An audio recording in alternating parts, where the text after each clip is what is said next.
ദേശീയ രാഷ്ട്രീയത്തിലെ തിരക്കുകൾക്കിടയിലും സംസ്ഥാന നിയമസഭയിലേക്ക് തിരിച്ചിറങ്ങാനുള്ള തീരുമാനത്തിലാണ് കെ.സി. വേണുഗോപാൽ.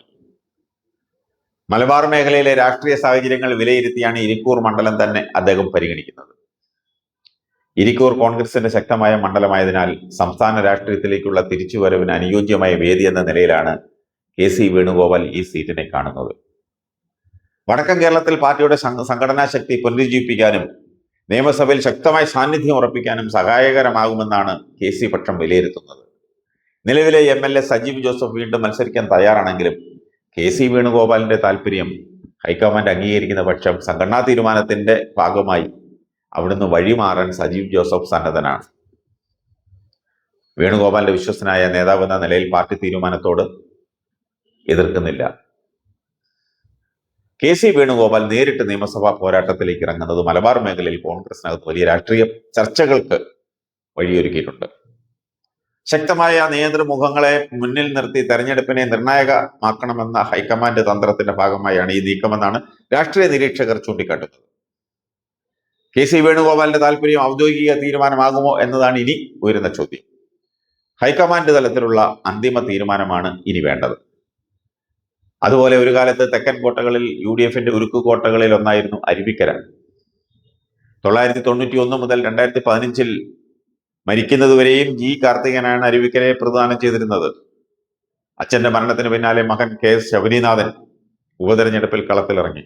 അന്ന് അരങ്ങേറ്റ മത്സരത്തിൽ 56,448 വോട്ട് നേടിയാണ് ശബരിനാഥൻ വിജയിച്ചത്. CPMന്റെ മുതിർന്ന നേതാവ് M. വിജയകുമാറിനെ തറപറ്റിച്ചായിരുന്നു ശബരിയുടെ കന്നി വിജയം. അത് കഴിഞ്ഞ് 2016 നടന്ന നിയമസഭാ തെരഞ്ഞെടുപ്പിലും അരുവിക്കര മണ്ഡലം ശബരിയിലൂടെ UDFനെ ചേർത്ത് പിടിച്ചു. അന്ന് ശബരിനാഥന്റെ 79,910 വോട്ടിന്റെ ഭൂരിപക്ഷത്തിനാണ് മണ്ഡലം നിലനിർത്തിയത്. 2011 തെരഞ്ഞെടുപ്പിൽ G. കാർത്തികൻ നേടിയ വോട്ടിനേക്കാൾ 14,113 വോട്ടിന്റെ ലീഡുമായാണ് ശബരി സഭയിലെത്തിയത്. ഇതോടെ മണ്ഡലം UDFനെ എന്നും തുണയ്ക്കുമെന്ന് കോൺഗ്രസ് അങ്ങ് കരുതി.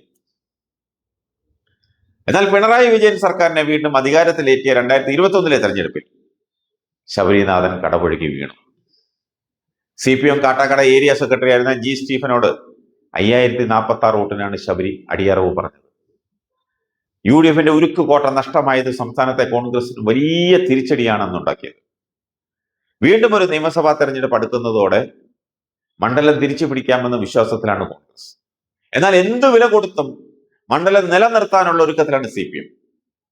ഇതോടെ അരുവിക്കര ശക്തമായ പോരിനാണ് സാക്ഷ്യം വഹിക്കാൻ പോകുന്നത്.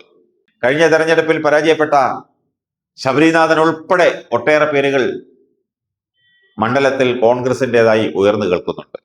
എന്നാൽ ആരെ പരീക്ഷിച്ചാൽ മണ്ഡലം പിടിക്കാമെന്ന ചർച്ചയാണ് ഇപ്പോൾ നടക്കുന്നത്.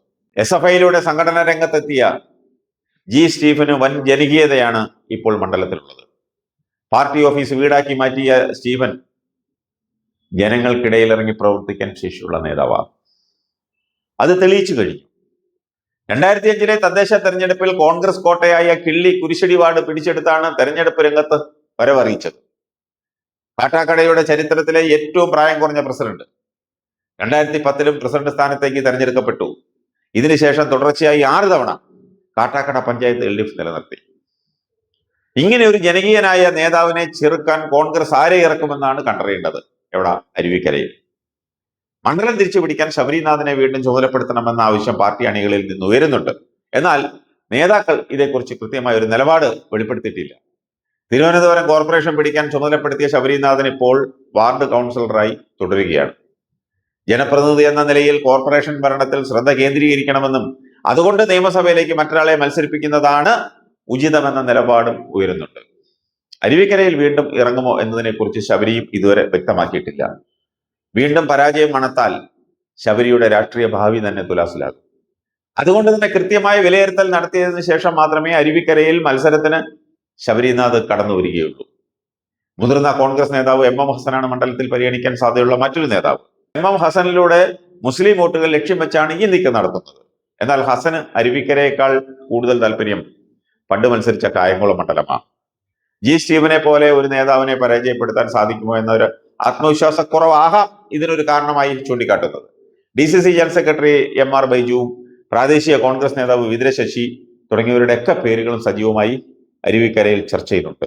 ഏതായാലും നമുക്ക് കാത്തിരുന്ന് കാണാം.